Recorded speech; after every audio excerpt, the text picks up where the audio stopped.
Hello there, my name's Phill Williams and I would like to welcome you to Audio Angling, the podcast site of fishingfilmsandfacts.co.uk.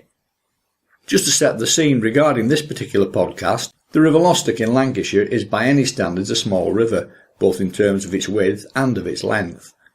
One of those rivers that the majority of anglers probably wouldn't even give a second glance. To flesh out the geography a little, which is essential in appreciating what the river is all about, its source is the confluence of two tiny trickles known as Slack Brook and Waves Brook at the entrance to Millerwood at Withnell Fold. This area lies right on the edge of the Pennines and is dominated by peaty farmland through which it flows quite quickly, often over bouldery terrain, until it reaches Cuden Valley Park close to where I live. To give things a little more perspective, I often see dippers working from the boulders at the Whittle end of the park, where with a typical coarse fishing rod you could probably touch one bank from the other. The river exits the park at Bamber Bridge, after which it runs through a short semi-urban area with a small industrial estate where, when I was at the Environment Agency, I investigated quite a number of pollution problems, including taking one in particular to court. This is the point at which many of the problems in the river would traditionally start to surface. Leyland is the next location on its route. Quite a sizable town with all the kinds of domestic cross-connection problems you might expect, in addition to which it also has quite a wide range of industrial premises clustered up on the Mossad Industrial Estate. Next stop is Leyland Wastewater Treatment Works, after which it's back to dairy farmland right the way through to Croston, where just downstream of another wastewater treatment works it has its confluence with the River Yarrow. For as far back as I can remember, and I've spent a lot of time shooting, camping and bird nesting along the Lostock corridor as a youngster, downstream of Leyland it was a stinking open sewer, and save for a few leeches, pretty much devoid of life. Yet here I am in 2013 talking to River Lostock angling enthusiast John Wilkinson about to explore the excellent fishing potential the entire run of this watercourse now enjoys. I've probably been walking along the banks of the Lostock probably for the last 25, 26 years since I moved to the area. And obviously as you're walking along with a dog and everything, you're always interested. I haven't been a fisherman all my life. The water clarity, certainly the last 10, 15 years I've seen it's really improved in the last couple of years. Because I think there was a treatment works, a dye works further up the river towards Whittley Woods, and they seem to have eased off with what they were putting into the river. Because in the early days when they used to come down the river, you used to get all these different colours. And certainly in recent years it's cleared up a lot, so obviously it makes fish spotting a lot easier. So I've been walking along the river bank, you just have another pier there and put the Polaroids on. You've been seeing the odd fish come up, and then start looking a bit more specifically for fish. You start seeing small shoals of fish and seeing a few chub there and a few dace and roach. And then the last year or so I got into the game fishing and started seeing some trout topping. And then what really got me interested in it was I saw some small fish that were floating in the river, only fry, and then I looked at them and they were small brown trout which had obviously been victim of some pollution further up the river. So I thought, well, if there's little ones there's obviously going to be some bigger ones. So that's why I started getting the fly rod out, obviously having a dabble for them last summer, which culminated in finding a few bigger ones. Now we met quite by chance recently. I walk the course of Lostock most days through Cuden Valley Park and have done so for several years. Yet in all that time, you're the first person I've ever come across with a fishing rod. So had you first seen anybody fishing there yourself? I've seen the odd kids there just with fishing nets. You see them just splashing around with a small fishing rod in the summer holidays. But I first started probably on the other side of the Lostock, towards where the lake side of it all. And as I've been walking the dog along there was a couple of nice little swims where you could actually see nice glides. And I saw quite a large shoal of fish. I thought, well, I'll just take the fishing rod down there, the small rod or the pole, and just try to float down and just sit to see what happens with it all from that side. And then started catching a few, and they ran to a reasonable size. You were catching up to half a pound or so. So, well, it's worth exploring, but you have to rove around, you can't stay in one spot. When I was looking up some background information on the internet, I was surprised to find a few forum threads relating to good catches downstream of Leyland, out towards the Walton area. Have you managed to take a look that far downstream yet? I've looked on that. I didn't actually know about all the internet stuff. I'm not one for looking around on the internet because I tend to go off my own thoughts and what I can see in that. But having done a bit of research on there, it looks like there's obviously quite a few people been fishing the river further up. Certainly around the Seven Stars, Earnshire Bridge area, there seems to be a lot of people who dabble in there in the summer. Reports of fish further up and people catching chub and dace up there. And certainly the Ancient Bridge area, it's quite overgrown, but I managed to wade up there, up towards Mill Lane, and I was coming across shoals and shoals of fish. But because the river's so shallow, as soon as you're stepping into the river, the fish are just taking off, and the water's that clear, you've really got to stalk the fish with it from that side. Have you noticed any difference in the fishing between winter and summer?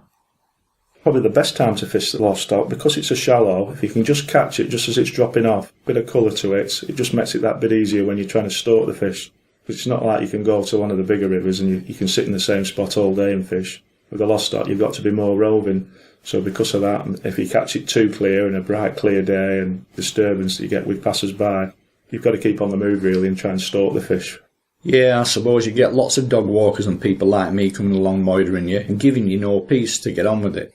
Well, it don't matter. I mean, I'm used to people asking you questions all your life. Certainly with younger people, I always try and educate people with it from that side. And I'm not one for protecting things. The fishing's free and people are going to learn about fishing and the wildlife. I mean, it's nice when you're actually on the riverbank, and certainly on the Lostock, you have the chance of seeing a deer, a kingfisher coming along and the herons and what have you. But no, the dog walkers, yeah, it's a well-used park, as we all know. So you've got to pick your times and pick your places. You'll see me probably fish later afternoon after all the majority of the dog walkers have been and done the morning walk. Or in the summer, I'll go early evening, but I'll target the spots where the dog walkers probably can't go, further up the river towards Whitley Woods, or I'll go in the overgrown stretches on the other side of the river. So I try and hide away really. It's one of those things, isn't it? It's a well-used park. People will come up to you and talk. Sounds to me like it was a progressive thing. First you find a few fish, then you go actively looking for them, followed at some stage I suppose by taking along some fishing tackle. So what for you was the trigger to give the river a go? Well, I've been fishing for the best part of 40 years, so what you try and do is put your watercraft that you've learned in other areas. I mean, I grew up fishing on the Ribble and the Darwen when I was younger, but obviously totally different rivers to the size of the Lostock, and in recent years I've fished at smaller rivers like the Hodder, for example. It is clear and you've got to stalk the fish more. So just applying that to the Lostock, and you can see there's obviously areas where they are devoid of fish for one reason or another, but then you get some nice glides, some nice swings that look very fishy, and it's just a matter of just standing there carefully, creeping along the bank and just having a look with the Polaroids, and hopefully if you catch the right conditions you can actually see the fish moving. You'll see them coming up. Obviously you've got to pick your moments with it being a well-used park, but there's obvious fishy places, and surprise, surprise, when you do actually sit there, you do actually witness the fish come swimming by, so you know where to go, where to target. From what you're saying then, and from what I've seen, it's not the sort of place to be dragging along a trolley or even a heavy tackle box. With the swims being so small and reasonably well separated, the lighter you can travel the better in terms of both mobility and of locating fish. No, I mean, I've certainly changed over the years from when I first started coarse fishing. I used to carry all this menagerie of gear. Now I travel very, very light. I have a small rucksack, a small fly box that I just have over my shoulder. I just carry everything. My landing net is strapped over the back on my fly waistcoat. I just stalk along the riverbank. You can cover lots of ground that way. You know, generally 5 or 10 minutes, 15 minutes in a spot. If you've not had a bite, it's time to move on. It's instant fishing on a small river like that. You can throw a bit of bait in and move on if you don't get any attention from the fish. From experience then, what sort of spots are most likely to grab your attention? You're looking probably for a nice steady glide. The water's not boiling too much, certainly for the coarse fish. Probably coming up to a set of riffles or rapids just after one of those stretches where you've got some obstruction with a tree, something in the water that just eases the flow slightly.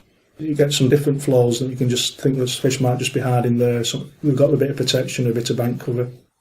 Are you finding that some species show preferences for one type of swim over another, or can they be a bit more mixed together?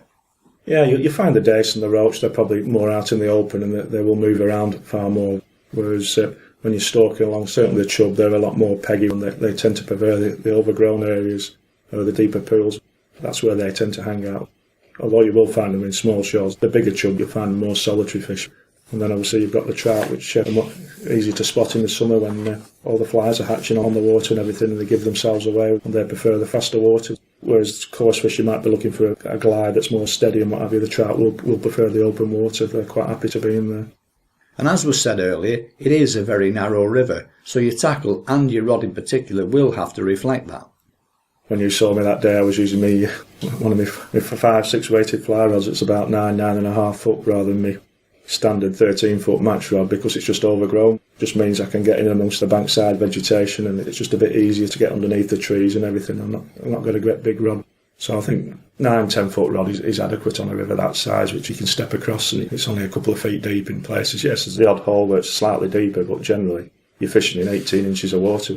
All of that said, it is quite deeply cut into the ground, probably on account of it being quite sandy leading to collapses, and in a lot of places also plenty of trees, shrubs and other plants throughout the park, presumably none of which is going to be helpful.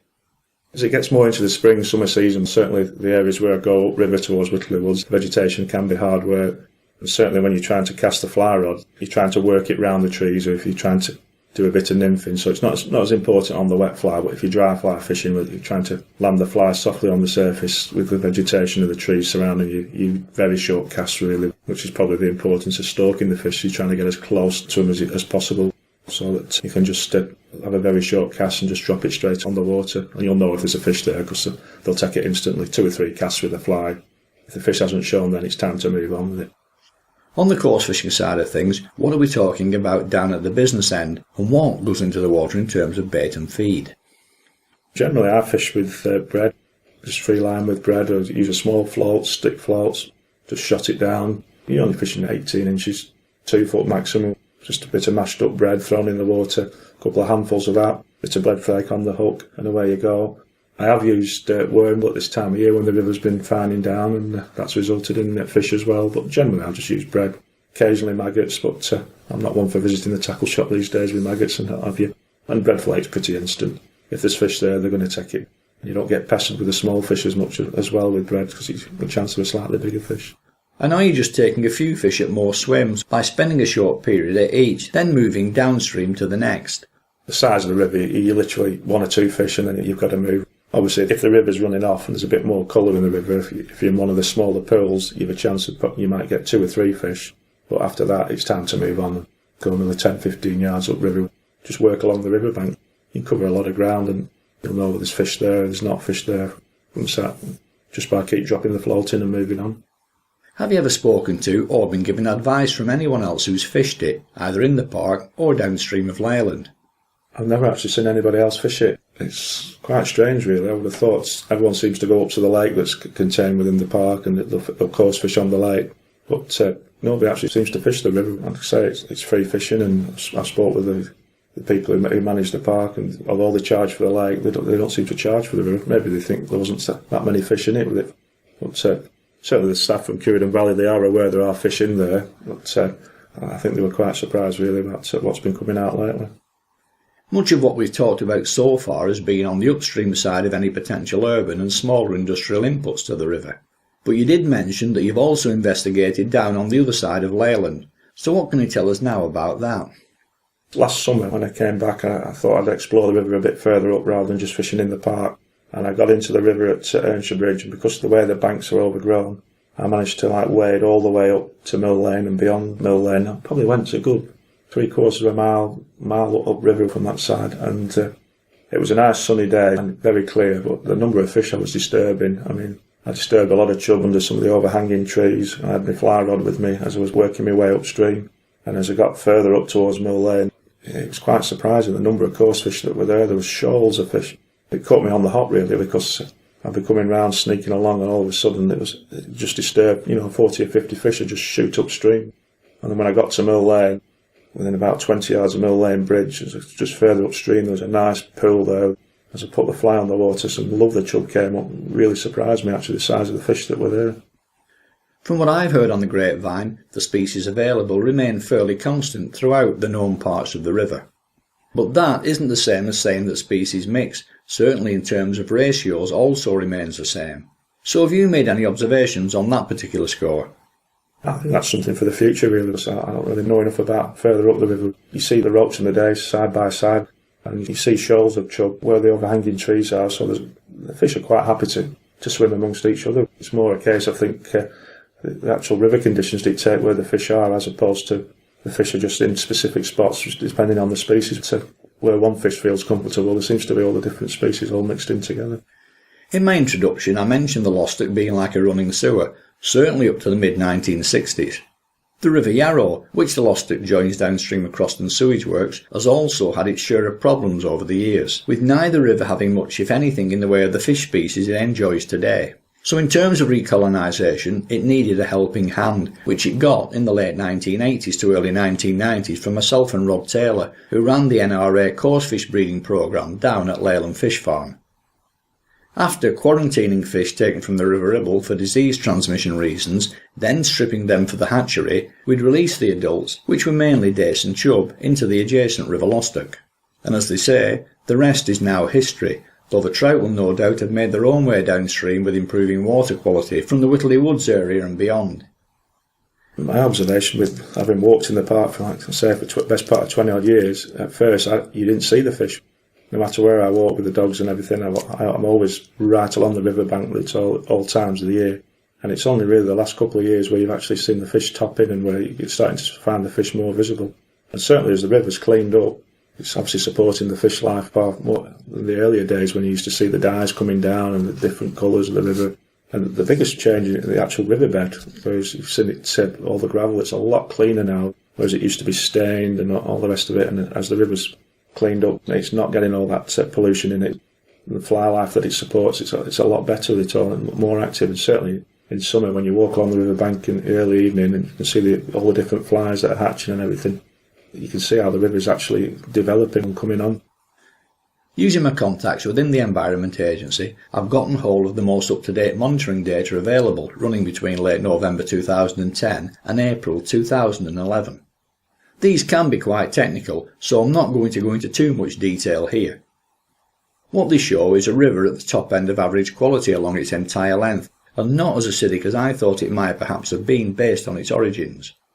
As for the invertebrate life you mentioned earlier, the species mix in the biological samples was also quite good, with what's known as an average score per taxon of 4.17, high oxygen saturation, low BOD, which is organic runoff or inputs, and low ammonia, which is always good news for supporting fish populations when they arrive on the scene.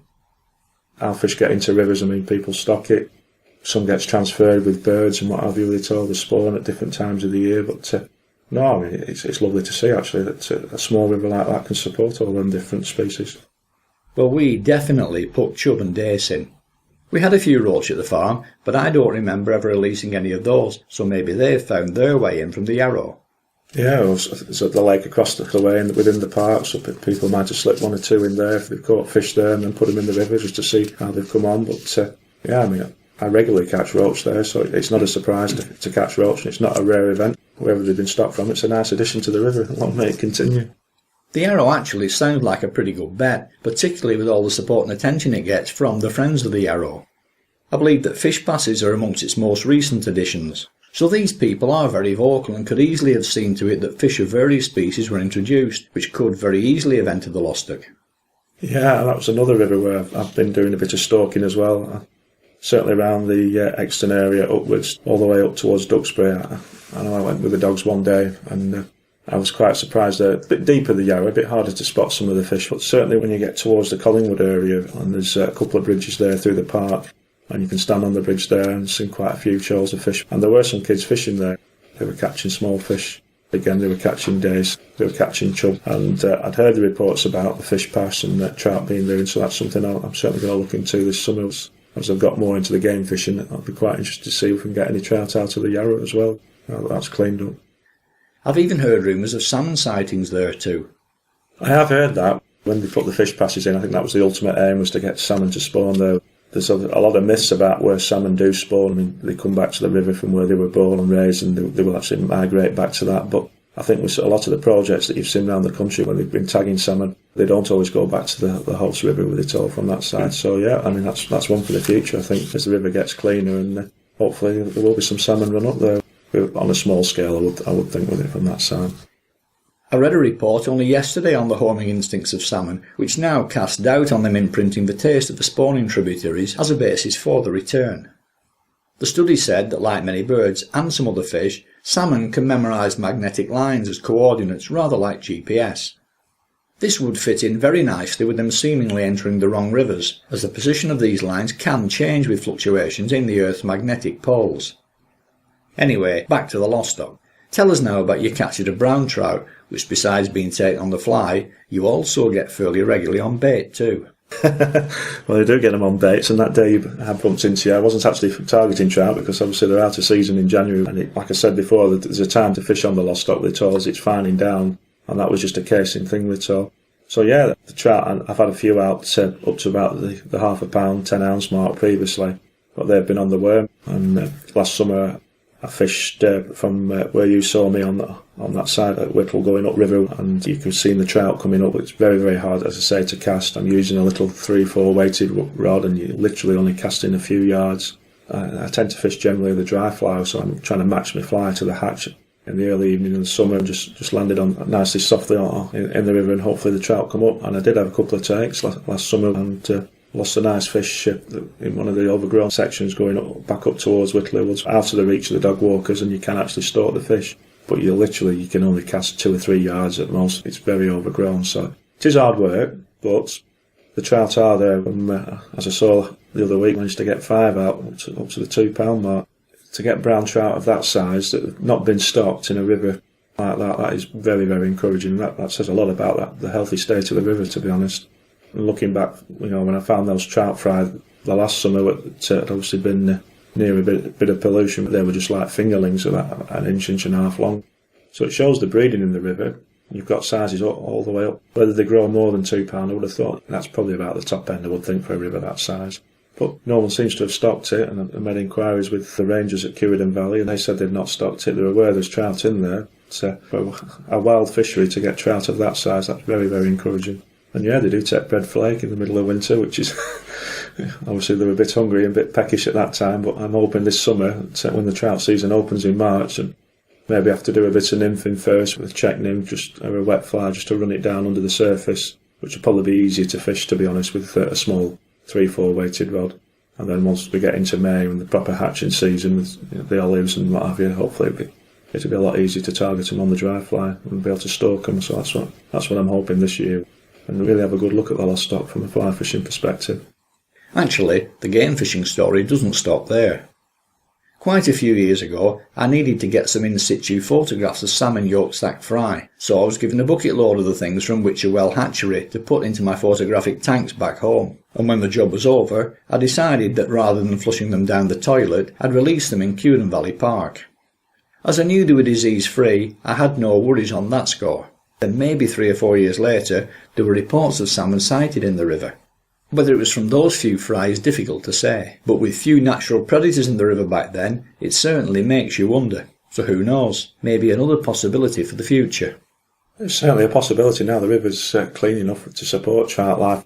Obviously, trout will only go where there's clean water, and the fact that obviously the Lostock runs into the Yarra, so yes, salmon, sea trout, if they're going to migrate and they come upriver, there is spawning. There's plenty of gravel if they do want to spawn with it from that side, but I think that obviously there's a very short time period when they would be in the river. The only evidence you're going to get is subsequently if they do spawn, and then the carcasses at the back end of the year. That's one to look out, I think, in the December, January months, if there isn't any evidence of spawning in the river with it. And certainly due to the low water depth, it should be easier to spot, I think, in the obvious places where fish like that would spawn. So to draw things to a close, sum up for us, if you will, your expectations, exploration and successes to date. Success rate is based probably on the fact that there's a good head of coarse fish there. I would think in the future, looking forwards, try and get some of these bigger chub that I know are in the river. They're the ones I probably target now. I know that the coarse fish are there with the dace that I've had up to half a pound. The roach seem to be going up to 10 ounces towards the pound mark. I think the chub look like, certainly the fish I've seen, the 2-3 pound would not be a surprise, I think, to get one of them in the river that size. And then really in the summer, I think it's to explore the trout possibility and get a nice brown trout on the dry fly. I think that's what I'm really looking forward to this summer, provided we get the weather. And it's nice, the fact, I think, to see the river, in the 25, 26 years I've lived in this area, that how it's actually grown and how it's developed and cleaned up and how it's now supporting fish life to that extent. The only worry is, of course, it's free fishing at the moment as to whether Cewerdon Valley and the rangers and the friends of Cewerdon Valley decide, like they've done with the lake, to start charging. It's very rare you get something of that quality for nothing. But I think the fact the river, by and large, a lot of it's not controlled and the banks are hard access to it. It'd be surprising, I think, if a club really wants to take it over, be that interested, because there's that much other fishing available in the area. So hopefully it's one that'll stay. where people can enjoy it and hopefully winkle one or two trout out and some nice chub. That's my hopes for the future. I'll make it continue. What's been your best day in terms of fish numbers, fish mix and size? I think that day that you saw me is probably the best day I've had, because I had 5 brown trout that day and a mixture of roach and dace. Normally I probably get about half a dozen, 6 or 7 fish, but that's because I'm having to rove around in different places. And generally I only spend a couple of hours max. It's not as though I'm spending all day on the river. It's a place I go for a couple of hours just to have a poke about under the bushes and just see what is in the river. It's not a case of it. I go out in the morning and I'm there all day on the Lostock. Because it's such a small river, I'll explore a small stretch over a couple of hours. So generally 6, 7 fish is a good day really with it, because you've got to keep on the move. Recognising that the river is now an established fishery, the Environment Agency has recently invested some of their rod licence income into protecting the banks from overgrazing, in the hope that this will improve the in-river habitat for fish still further. Yeah, certainly this winter, I mean, the water levels have been up and down like a yo-yo just to the amount of rainfall we've had, and there's been a lot of erosion, a lot of trees come down and a lot of bank damage. Certainly the small stretch that you saw me and upwards to Whitley Woods and the other side of the river down towards the lake and what have you, there's a lot of bank erosion, and you can see how the river just seems to be changing shape. Some areas it's creating some nice deep pools. A lot of the time it is washing away some of the gravel, and because of the sandy nature of the banks, that is something obviously there's going to be a lot of work, I think, and a lot of repairs to be done to the bank this spring, I think. Will you continue to fish it? I am, yes. Like I say, I've got high hopes this summer. What I want to do is get a nice wild brown trout on the dry fly. That's what I'm really hoping to get this summer. It saves me going all the way to the Hodder, so hopefully, yeah. And when you're not fishing the River Lostock, what then? I love to fish either on the Hodder at Slade Burn, fish for target the brown trout and the grayling there. There's a lovely stretch there by the cafe, or I will fish on the Ribble, fish at Mitten, fish it lower down at Clitheroe at all. So no, but probably the Hodder at Slade Burn is probably the most picturesque place that I fish. I'm not really great at once for fishing on still waters for trout. I like to see them in their natural habitat on the river. It's a lot more challenging, I think, dropping a dry fly on a wild brown trout. A nice little piece of history on the rebirth of a river system from running sewer almost to running salmon, and certainly plenty of other species too from top to bottom. It's hard to imagine, thinking back to all those years ago, just how much impact a few spent broodfish might actually have on a complete watercourse. But they have, and long might it remain so. My thanks then to John Wilkinson, both for talking us through the available fishing on the River Lostock, and of course for turning out that cold January day in 2013, when I happened to bump into you as I was taking a walk through.